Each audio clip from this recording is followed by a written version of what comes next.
लेकिन मसीह व्यक्ति एक दूसरे से प्रेम करते हैं, और वो ही प्रेम सबसे बड़ा उदाहरण है हमारे मसीह जीवन का। हालेलुया। क्योंकि कलीसिया में कोई ऊंच नीच नहीं है, कलीसिया में कोई भेदभाव नहीं है, कलीसिया में तू बड़ा है मैं बड़ा हूँ नहीं है। कलीसिया में एक ही चीज बड़ा है, वो यीशु मसीह, उसका प्रेम और उसका आत्मा। हालेलुया। सबसे बड़ा उदाहरण हमारे जीवन में दिखना चाहिए प्रेम। आप कितना साल के विश्वासी है वो काम नहीं आएगा, कितना बार चर्च जाते हैं वो काम नहीं आएगा, जब तक आपके अंदर में प्रेम नहीं है। प्रेम राज्य करना चाहिए।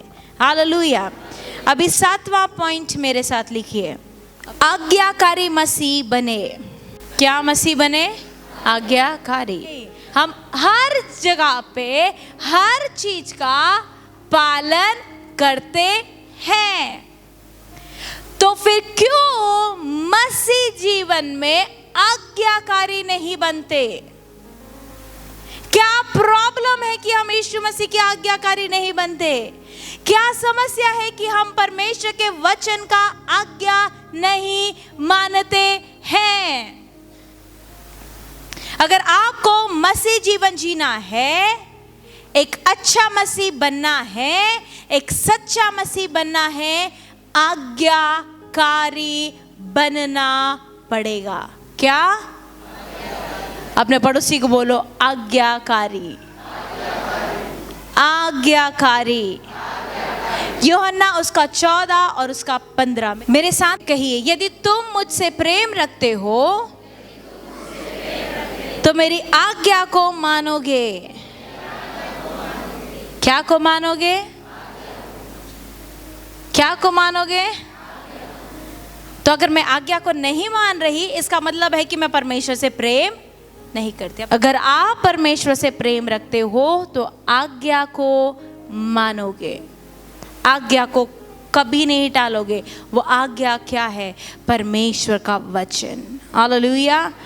चाहे मुझे हानि उठाना पड़े, लेकिन मैं परमेश्वर के वचन को नहीं टालूंगा। भले ही लोग मुझे बुरा समझे, लेकिन मैं परमेश्वर के वचन को मानूंगा। चाहे परिस्थिति खराब हो जाए, लेकिन मैं परमेश्वर के वचन को मानूंगा। चाहे लोग मेरा निंदा करें, तब भी मैं परमेश्वर के वचन को मानूंगा। शायद आपका परिवार कलीसिया में आता होगा, लेकिन परिवार के आधा लोग परमेश्वर के वचन को नहीं मान रहे। इसका मतलब ये नहीं है कि मैं भी उनके साथ पाप करूं। नहीं, मैं एक सच्चा मसीह हूं। मेरे परिवार के लोग शायद परमेश्वर के साथ ना चल रहे हो, लेकिन मैं परमेश्वर का आज्ञा मानूंगा। क्यों? क्योंकि मैं परमेश्वर से प्रेम करता हूं। हालेलुया। अपने पड़ोसी को बोलो, परमेश्वर का आज्ञा मानो। उसका मतलब क्या है? आपके जीवन में यीशु मसीह सबसे प्रथम होना चाहिए। कौन होना चाहिए? कौन होना चाहिए? हाँ, अपने पड़ोसी को देख के बोलो, सबसे प्रथम यीशु होना चाहिए। यीशु मसीह प्रथम होना चाहिए। कौन? एक दिन एक बहन आकर बता रही थी, केवल यहाँ पर नहीं पर बीजापुर से बाहर भी, कि उसके घर वाले बोले, उसका पति बोला कि चर्च मत जाओ, तो वो चर्च आना बंद कर दी। क्योंकि केवल कौन बोला? उसका पति। हाँ, कोई भी चीज हम परमेश्वर से जब ऊपर रखते हैं, परमेश्वर उसे हटा देता है। परमेश्वर प्रथम होना चाहिए हर एक मसीह जीवन में। जो भी आशीष हम परमेश्वर से ऊपर रखते हैं, परमेश्वर उसे रिमूव कर देता है, उसे हटा देता है। जो भी पैसा हम परमेश्वर से ऊपर रखते हैं, परमेश्वर उसे हटा देता है। चाहे वो व्यक्ति हो, चाहे वो स्थान हो, चाहे वो आपका पैसा हो, चाहे वो आपका घर ही क्यों ना हो, चाहे वो आपका परिवार ही क्यों ना हो, अगर हम परमेश्वर से प्रेम करते हैं, उसका आज्ञा मानेंगे। Hallelujah, hallelujah. अपने पड़ोसी को बोलो, क्या आप परमेश्वर से प्रेम करते हो? अगर आप प्रेम करते हो, यीशु मसीह आपके जीवन में पहला स्थान होना चाहिए। हर चुनाव में यीशु मसीह सबसे ऊपर होना चाहिए। हर बात में यीशु मसीह सबसे ऊपर होना चाहिए। हर निर्णय में यीशु मसीह सबसे ऊपर होना चाहिए। हालेलुया। प्रियो, जब हम मनुष्य के लिए तैयारी करते हैं, मनुष्य हमसे हमेशा अप्रसन्न होगा। जब हम मनुष्य को और संसार की बातों को सबसे प्रथम में रखते हैं, पहले में रखते हैं, संसार भी हम अप्रसन्न होगा, खुश नहीं होगा, और लोग भी हमसे खुश नहीं होंगे। लेकिन जिस क्षण में यीशु के लिए तैयार होती हूँ, हर व्यक्ति मुझसे प्रसन्न होगा। हालेलुया। जब मैं अपने परिवार को यीशु के लिए तैयार करती हूँ, सबसे पहले हर कोई व्यक्ति बोलेगा कि तेरे घर में शांति है, और कोई व्यक्ति जब आएगा लालच के नजर से नहीं देखेगा कि मुझे ये चाहिए। हालेलुया। बोलो, अपने जीवन में सबसे पहले यीशु को रखे, आज्ञाकारी मसीह बने। ओके, 8वां पॉइंट, परीक्षा से सामना करना सीखे। परीक्षा में डैश करके अभिलाषा से भी लिख सकते हो आप। अभिलाषा से या परीक्षा से सामना करना सीखे। ओके, कितने सारे लोग पाप करने से पहले आपको विचार आता है, ऐसा होता है? ओके, पाप डायरेक्टली नहीं निकलता, पहले मेरे पास क्या आता है? विचार, अभिलाषा, इच्छा, चाहत कि मुझे क्या करना है? गलत करना है, मुझे पाप करना है। मुझे इच्छा होता है कि मैं उसके बारे में जाके बुरा बोलूं, बाद में वो बुरा पाप मैं करने लगती हूँ। तो जो परीक्षा है या अभिलाषा जो है, जो पहले चाहत या इच्छा है, लेकिन वो इच्छा, वो चाहत, वो अभिलाषा धीरे धीरे जब बढ़ता है, पाप बनता है। सबसे पहले वो छोटे विचार से शुरू होता है। किससे शुरू होता है? क्या से शुरू होता है? छोटे से। मान लो कि कोई एक घर में बच्चा है, उसके घर में उसके पापा ने 10 रुपए का नोट रखा है। कितना रुपए का नोट रखा है?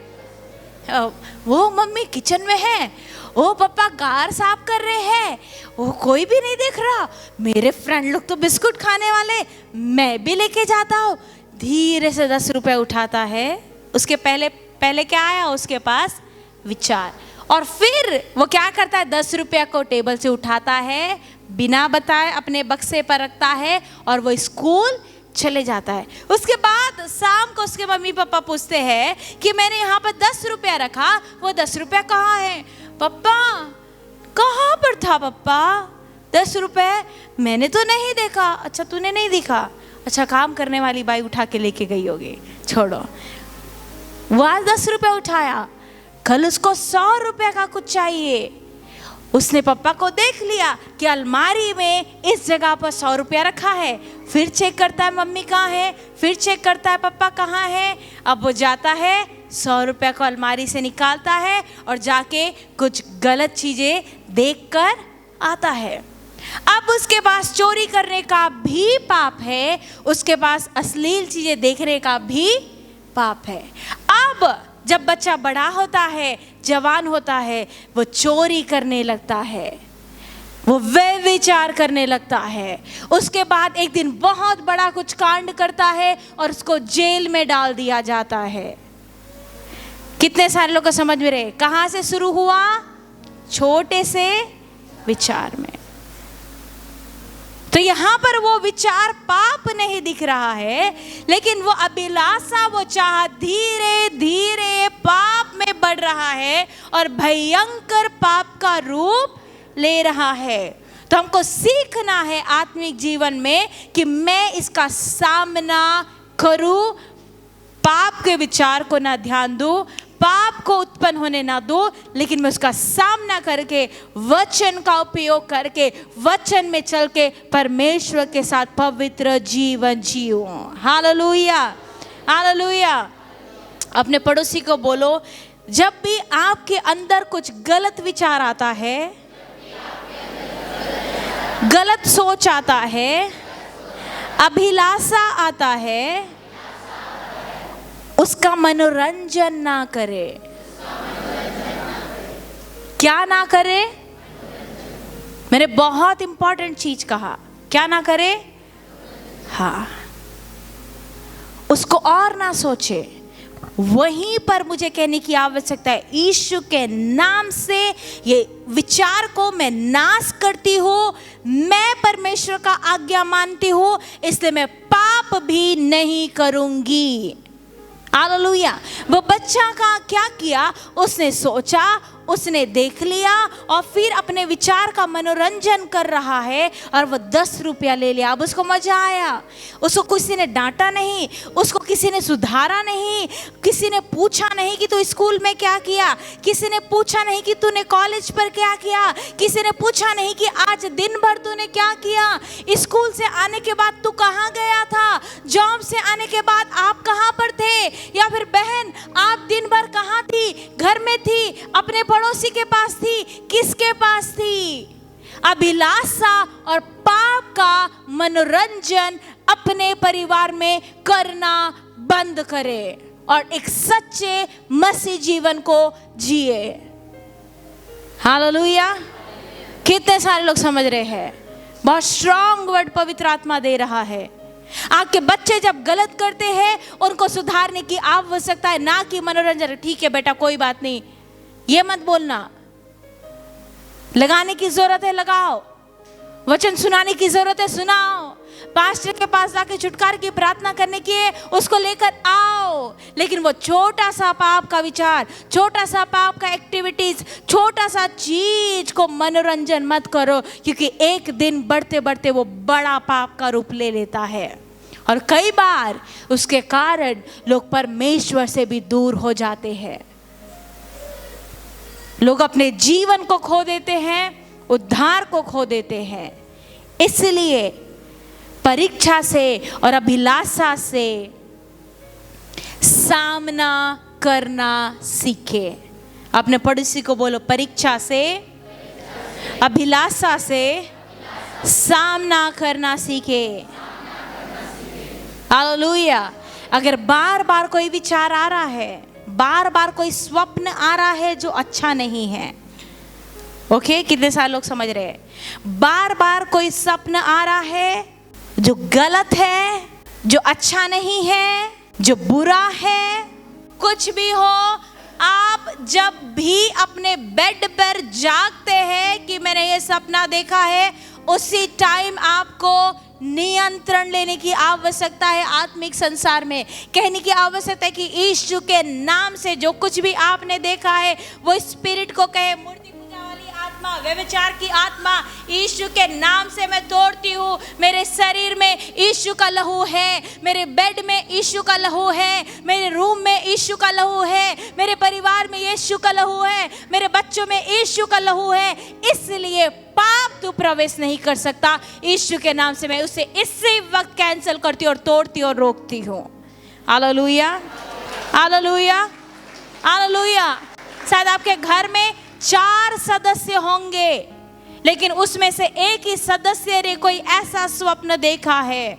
आपको नहीं पता कि 4 सदस्य कौन से जीवन जी रहे हैं। इसलिए जब आपने प्राप्त किया, चाहे वो आपका जीवन हो, चाहे आपके घर के लोग हो, आपको तुरंत प्रार्थना करके उसके तोड़ना है कि प्रभु यीशु के नाम से ये सारी आत्माएं, ये सारे अंधकार की ताकतें मेरे परिवार को छू नहीं सकती। हालेलुया। तो जो मसीह सच्चा होता है वो परीक्षा का सामना करता है, अभिलाषा का सामना करता है, गलत विचारों को पाप में बढ़ने नहीं देता, और वो कहता है यीशु मैं कर नहीं सकता, पर मैं चाहता हूँ कि पवित्र आत्मा तू मेरे जीवन से शैतान से युद्ध करे। कौन करे? मैं अपने आप को पाप से नहीं बचा सकती, यीशु पवित्र आत्मा के द्वारा मुझे पाप से सुरक्षित रखता है। हालेलुया। पाप को मेरे जीवन में आने नहीं देता, पवित्र आत्मा मेरे जीवन से लड़ता है। हालेलुया। 9वां पॉइंट, संपूर्ण मसीह बने। ऐसे लिखे, संपूर्ण मसीह बने। संपूर्ण मसीह बने, उसका मतलब क्या है? आपका और मेरा जीवन जीना, आपका और मेरा चाल चलन, आपका और मेरा बातचीत, ये सुसमाचार को दिखाना चाहिए। हालेलुया। क्या दिखाना चाहिए? सुसमाचार। अपने पड़ोसी को बोलो, आपका जीवन ऐसा होना चाहिए, ऐसा दिखना चाहिए जो परमेश्वर के वचन को, सुसमाचार को लोगों के जीवन में प्रस्तुत करे। और लोग देख के क्या होना चाहिए? खींचे चले आना चाहिए। अगर यहाँ पर कोई गोरा नारा सफ़ेद बालों वाला खड़ा हो जाएगा, हम सब जाके जैसे बोलेंगे, अगर उसको हिंदी आके बोला दीदी पानी पियोगे, मैं पानी लेकर आऊँ, आप उसकी सेवा जतन करें। क्यों? क्योंकि उसका सुंदरता और उसका रंग हमें आकर्षित कर रहा है कि हम उसके पास जाए। तब भी हिंदी नहीं आता उसको, हमको इंग्लिश नहीं आता, फिर भी बोलेंगे जय मसीह, कैसे हो आप? वो बोलेंगे I'm very very good, how are you? हमको बोलेंगे प्रभु की स्तुति हो। हमको नहीं पता कि वो क्या बोल रहे हैं, राइट? यस। तो क्या हो रहे हैं? हम उससे आकर्षित हो रहे। तो सच्चा मसीह जो पूर्ण संपूर्ण मसीह है, जो परमेश्वर के सुसमाचार के वचन में जीवन जी रहा है, वचन के अनुसार चल रहा है, वचन के अनुसार दिख रहा है, वो दूसरे अन्य जातियों को अपने ओर आकर्षित करेगा। हालेलुया। हमको गोरे होने की आवश्यकता नहीं है, सफ़ेद बालों की आवश्यकता नहीं है। ये वचन जब हमारे अंदर में है, जब हम चलते हैं, ये वचन प्रदर्शित होता है, लोग आकर्षित होकर मेरे पास आते हैं और हम उनको पकड़ के यीशु मसीह के पास आते हैं। इसलिए अपने पड़ोसी को बोलो, संपूर्ण मसीह बनो, संपूर्ण मसीह बनो। ऐसा जीवन जियो, ऐसा दिखो, ऐसा चलो जो वचन को दर्शाता है, जो बाइबल को दर्शाता है, जो लोगों को आकर्षित करता है। कितने सारे लोगों को अच्छा लगेगा जब बिना बोले लोग आपके पास आए? अच्छा लगेगा। लोग बोलेंगे दीदी आपके पास तो कुछ है, भैया आपके पास तो कुछ है, मुझे चाहिए। क्या हो रहे वो लोग? जो आप जीवन जी रहे हो, मसीह जीवन, लोगों को आपके पास आकर्षित कर रहा है, यीशु के पास लेकर आ रहा है। अब 10वां और आखिरी पॉइंट, अपने परिस्थिति से ऊपर उठकर जीवन जिए। इसका मतलब क्या है? कि संसार में जो कुछ भी हो रहा है, या आपके काम के स्थान पर, आपके नौकरी के स्थान पर, आपके रिश्तेदारों के साथ, आपके सगे संबंधियों के साथ, या फिर लोग आपके बारे में बुरा कह रहे होंगे, बुरा कर रहे होंगे, वो परिस्थितियां आपके मसीह जीवन को गिराना नहीं चाहिए। हालेलुया। इसका मतलब ये है कि मेरे चारों तरफ धरती हिल जाए, मेरे चारों तरफ बुराई रहे, मेरे चारों तरफ विरोध रहे, मेरे चारों तरफ अंधकार रहे, लेकिन मैं वो परिस्थिति के अनुसार नहीं जीती, परिस्थिति से मैं ऊपर उठ के जीवन जीती हूँ। Hallelujah, hallelujah. तो हमें क्या जीना है? अपने परिस्थिति, अपने समस्या, अपने संकट, हमारे बीमारी से ऊपर उठ के परमेश्वर के लिए जीवन जीना है। Hallelujah, hallelujah. और ये जानना, हमेशा जानना है कि यीशु मसीह हर समय, हर परिस्थिति, हर संकट में मेरे साथ में है। किसके साथ में है? इसलिए परिस्थिति मुझे नीचे नहीं गिराता, परिस्थिति के ऊपर मैं जीती हूँ, क्योंकि मैं जानती हूँ कि मेरा परमेश्वर मेरे साथ में है। हालेलुया। ओके, तो जल्दी जल्दी हम लोग कहेंगे। सबसे पहला, एक मसीह व्यक्ति को सही तरीके से बढ़ने के लिए ये 10 पॉइंट है। और पहला पॉइंट हमने क्या देखा? रोज बाइबल पढ़ो। दूसरा, प्रार्थना के रहस्य को जानो। तीसरा, पवित्र आत्मा पर निर्भर रहो। चौथा, नित्य कलीसिया जाओ। पांचवा, सुसमाचार प्रचार करो, गवाही दो। छठवां, हमारे जीवन में प्रेम राज्य करना चाहिए। सातवां, आज्ञाकारी मसीह बने। आठवां, परीक्षा से सामना करना सीखे। नौवां, संपूर्ण मसीह बने। 10वां, और अपने परिस्थिति से ऊपर उठ के जीवन जिए। Hallelujah, hallelujah. कितने सारे लोग को ये हेल्पफुल हुआ। मैं चाहती हूँ कि जो कुछ भी पॉइंट आपने पढ़ा, अपने परिवार में करना शुरू करो, अपने परिवार में बताना शुरू करो, रोज पूछना शुरू करो, आपने बाइबल पढ़ा या नहीं, आज आपने प्रार्थना गया या नहीं, किया या नहीं, क्या आप गवाही बांट रहे हैं या नहीं, इस सप्ताह हमने कितने गवाही को बांटे, इस सप्ताह हमने कितने आत्माओं को जीता, इस सप्ताह कहाँ पर हमने प्रेम को दिखाया, कहाँ पर हमारे जीवन में प्रेम नहीं था, इस सप्ताह हमने कितना परमेश्वर का आज्ञा माना। कितने सारे लोग अपने घर में ये चर्चा को करेंगे। यस, ये आपका जिम्मेदारी है कि आपका घराना ये 10 चीजें करे, मसीह परिवार होने के नाते। हालेलुया।